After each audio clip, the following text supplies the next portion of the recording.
Hello everyone, it's Crazy J here, and in this video we'll be talking about the new free in-game Destiny 2 event called Guardian Games. But before we begin, I just want to let you guys know that I do stream at twitch.tv/crazyj every Tuesday and Wednesday night, and also Monday mornings, but that's been put on hold now for a little bit. For the time being, I actually just finished streaming and decided to record the video because I ended it pretty early because Valorant was offline, had server issues, so here I am. In my stream, we talk about a multitude of different topics from Destiny to Valorant to anything you can think of. It's nice chill atmosphere there, so if you want, just come hang out and come hang out and chill. Now back to the topic at hand, Guardian Games. Now, just like any game feature or any in-game event, there are negatives and positives. So here in this video, I will start off with the negatives, with the bad things, and end things on a good note. Okay, so here is the bottom line. Guardian Games is what I expected. It's not game changing, it's just another in-game event used to grind bounties. If that's all you want to know, I guess you can go now. So, but I will break this event down more for you guys who want more specifics. Now the event itself, after you spawn to the tower, you speak to Eva Levante, and then you speak to Zavala to pick up your class item. And then from here we get that old familiar feeling. That's right, bounties, bounties, bounties. As I broke down in my last video, link to that in the description below, to turn in points for your class, you need to turn in medals. Well, medals are just another word for bounties, apparently. You see, you have your weekly and daily bounties from Grandma Eva, which gives you XP and Bright Dust. Then there are medals, which go in your quest inventory. They are just another way to say bounties.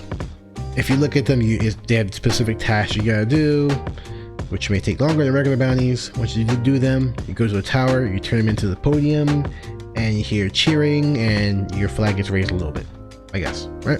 That's about it. Now, am I upset that we have another in-game event or another end-game event where it's just bounty completing? No, it's what I expected. I didn't come into this thinking this would change the game. Not at all. I came in thinking I'm gonna hop in, grind some bounties for my class, get some points, and that's it. And that's what I did. Is it repetitive? Is it not original? Yeah. But like I said, it's what I expected, and honestly it's what you guys should expect until, you know, we get actual expansion in the fall. As for the other in-game currency, laurels, they are given to you when anyone in your fire team or you kills an enemy with a class ability. So grenades, melees, supers. So if you're a hunter and you kill someone with super, you get hunter laurels for killing people with your super. And if your teammates are other classes, you will gain laurels of whatever class they are using. Now laurels can be used to progress bounties like this one, or they can be currently used to progress this specific quest for a Guardian Games Ghost Shell. As you can see, you are rewarded 3 points for collecting laurels of your current class that you're using now, and 1 for the other Guardian laurels. And that's about it for how the event works. Now to the cosmetic side of things. And I gotta say, I love the cosmetics. I love the way they look. I love the ghost shells, which you can earn in game, which I love about that. It's good. You can earn that in game. I like that. That's cool. But the emotes and the gear set you cannot earn in game. You can, but there's a twist. And it's the same twist that was with Festival Lost. And it's the same issue I had with Festival Lost is to buy either with silver or Bright Dust. And with Bright Dust, we already know how that goes, right? It's a crazy grind to collect Bright Dust to get the things you want in the store. And the same goes for this event, at least so far from what I see. Maybe it's cheaper. I haven't broken down the numbers yet. Maybe I will do that in the near future. I'll break it down for you guys, but I'm not gonna lie, I think it's gonna be the same issue where you could grind your butt off for the next couple of weeks and you won't have enough to get the gear sets, all the gear sets you want. You know, you might be able to get 1, maybe 2, but not 3. which is fine for most people, but for me, it's kind of annoying. Now, like I said, I do like that the ghost shells are in-game. You can earn them in a bounty. That's cool. I like that. But the emotes and the gear set, you have to purchase them in the Everest store. Which, you know, don't forget, there's a gear set and the emotes, so you definitely won't be able to buy the emotes. You won't be able to buy emotes and the gear set just by using Bright Dust. I mean, unless you are like, I mean, possible. I mean, some of you are sitting at home and not working because of quarantine, so maybe this time you might. It's your time to shine, guys. Go ahead out, buddy. But for people who don't have the time to do it, it's gonna be impossible to get the emotes you want and the gear sets you want, all of them. Because I want all the gear sets.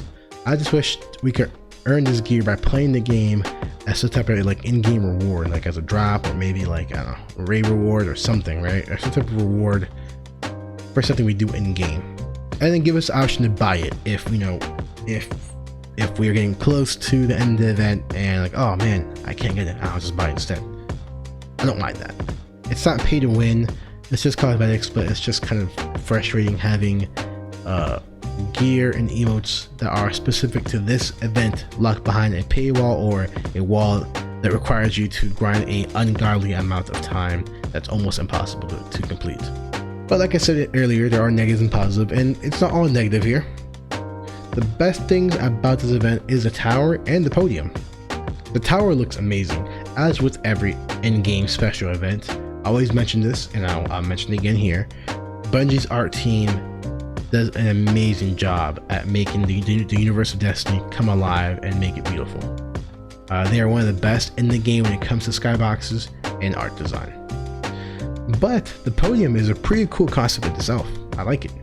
I really like the fact that you can see which class is winning just by simply looking at which flag is raised higher. It makes me think that they might implement this in the future for faction rallies if that ever comes back. It's a sign that Bungie is making progress and improvement on as far as making the game feel more alive and making game events feel like live. They're actually happening right now. So I like that. Now overall, Guardian Games, as I said, is what I expected. I enjoy the podium and the tower design. I don't mind the bounty grind, and I hate the items having to do with this event are locked behind a paywall or a long impossible grind. But these are my first impressions. Maybe as a month goes along, maybe I'll enjoy what else, if there is anything else this may have to offer, or maybe I won't. Maybe the grind for Bright Dust isn't as bad as it was during Festival of Lost, which, by the way, I'll add the link to that video in the description below so you can watch that, so you can see what I'm talking about. Like I said, maybe I'll break down the Bright Dust thing in the future here, like I did with that video as well. I just wanted to give you guys my first impression on this event so far. Maybe midway through I'll give you guys a longer review about Guardian Games. But until then, we'll see what happens. Now, like I said earlier, I do stream on Twitch every Tuesday and Wednesday night. So if you want to come hang out at twitch.tv/crazyj. And I will see you guys next time. Peace.